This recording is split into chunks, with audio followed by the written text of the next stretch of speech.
Good morning, my dollar bimbos. It's I, the villainous valuer of vintage volumes, vying for your viewership. Let's do this. Let's see what. So, by the way, I'm still going through my giant stack from Big Ass Comic Con, or Big Apple Comic Con, as the literature says. It's honestly becoming my favorite con, and it's a much smaller con than New York Comic Con, and the idea is 90% of that con is stuff I don't want, right? Like, if I wanted to watch a trailer, you watch it online. Why would you waiting online to watch an ad for something you're already going to consume? Like, it no longer makes sense, right? Like, there used to be, like, genuinely great moments. Like, I remember just being in between two panels in a hall and Patrick Stewart coming in to just talk about his latest play and talk about the idea that they're giving away front row seats for every show to people that show up. And so, because he likes the fans. And it was just like an actual fun, organic, I mean, not, like I said, it was marketing, but stuff like that can't happen now. Like, nothing unscheduled, everything is a scripted ad outside of, like, the last two aisles of New York Comic Con. And basically, the smaller cons are just those two aisles. The back issue dealers, the artists, like the real, the stuff that would have been at a Comic Con 20 years ago. That's what's at Big Ass Comic Con every time. And was it Mikey Carbonaro? He's amazing. He's a crazy person, right? Clearly, he seems like a crazy person, but he is New York comics. And so I think they have 2 or 3 cons a year, plus they have like trading card conventions there. And it's a nice small hotel, in the middle of Midtown, and it's a lot more reasonable than New York Comic Con. And it has a lot of the same back issue dealers, so it's just a great time. I definitely recommend it. So these are all books I got there. They're kind of unsorted. For the most part, I'm going to be going over not just dollar bin books, but the $1, $2, and up to like $5 books. But these are all bins. None of these are individually priced. So, okay, so I'm guessing these are dollar bin. Or maybe these were $3 books, but, there's, 1977, got some Bronze Age Superman action. Anytime I can get one of these for $1 or $2, I'm gonna buy that bronze, find another. Okay, so I think I remember finding a bin that just had some fun vintage Superman stuff, and I feel like I've never bought enough DC, so, the idea of, $1 or $2 bronze seems like a pretty good deal. When modern costs $5.99 on the shelf, getting this for $1, not too shabby. And this I obviously had to get, because he's trying to beat time. I mean, this is just the absurd, I know this is the Bronze Age, but this feels very much like a Silver Age Superman kind of cover. Super wacky, personification of a thing. He's got of course he has a, what is it, sand timer? Is that the thing? Hourglass. That's it. Sand timer. Okay. What am I doing? And next, more Superman. So yeah, I think I know what the next one is, and that'll explain why I have so much Superman. But this is just another one. Superman's gone mad!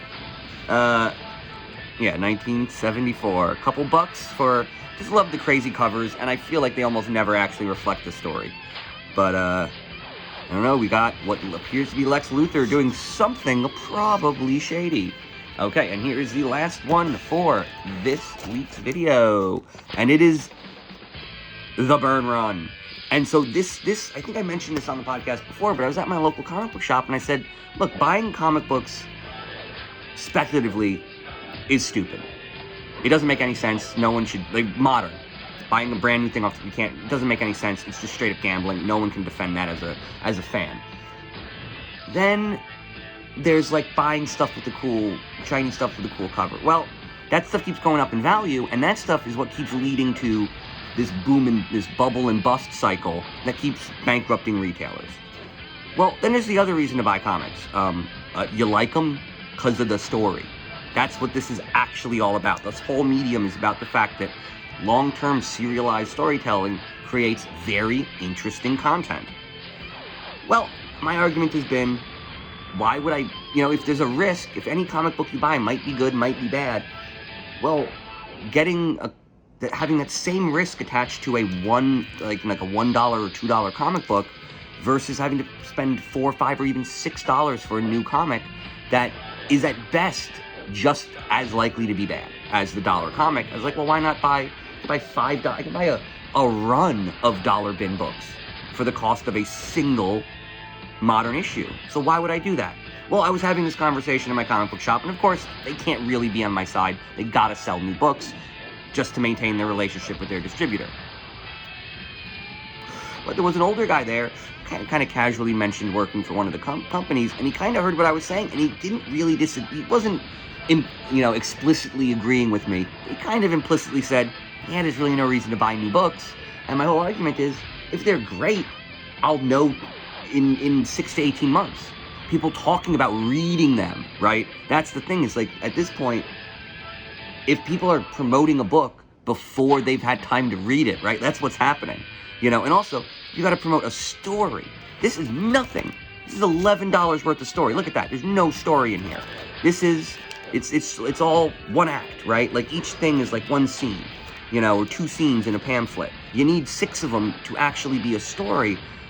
And so when you're talking about, oh, I watched it's almost like reviewing a comic book series after the first issue and promoting it is almost like being like, yeah, I watched the trailer, so here's my review of the movie. And it's like, that's stupid, it's ludicrous. And that's sort of what I keep seeing in, modern comic books on YouTube, is a lot of people promoting a lot of things that don't seem to be good, but it's just the way promotion works. And the idea is, well, guess what? I can look at the last 40 years of comic books, and like I said, I haven't even read this yet, but I've, talked to, long-term comic book fans, people who I have a lot of common tastes with, and they've said, yeah, John Byrne did some really great Superman comics. And after 40 years, they're still saying that. Or 20 years, 30 years, I don't know. Time is shady. But the idea is, if after decades, people are still saying, dude, you gotta get the John Byrne run. And at this point, so much of it, I'm pretty sure this cost me $5 or less for the first issue of the Byrne run, right? The Superman reboot. This was I believe this is him starting his whole journey. And there's good story in here, and most of it's gonna cost me $1 or less.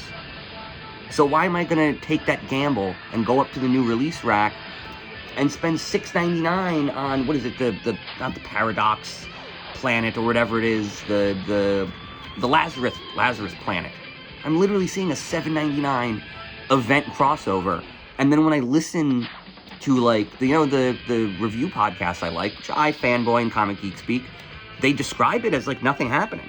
They describe this $7.99 book as literally a trailer.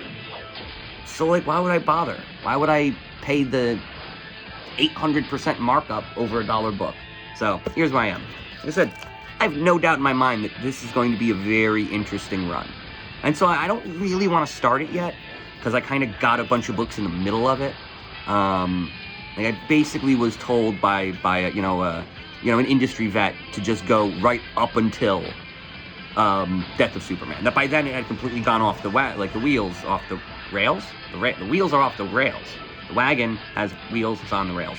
But the idea is, John Byrne really set up a new kind of status quo for Superman starting in this issue. And then even though I think he left late 80s, maybe, the guy said, up until the Death of Superman, they were building and sticking to John Byrne's kind of status quo. And there are a lot of really good runs that kind of work that way. I want to say, I honestly don't even remember who had it first. I want to say it was Mark Waid, and then it went to Jeff Johns, but it was a flash run.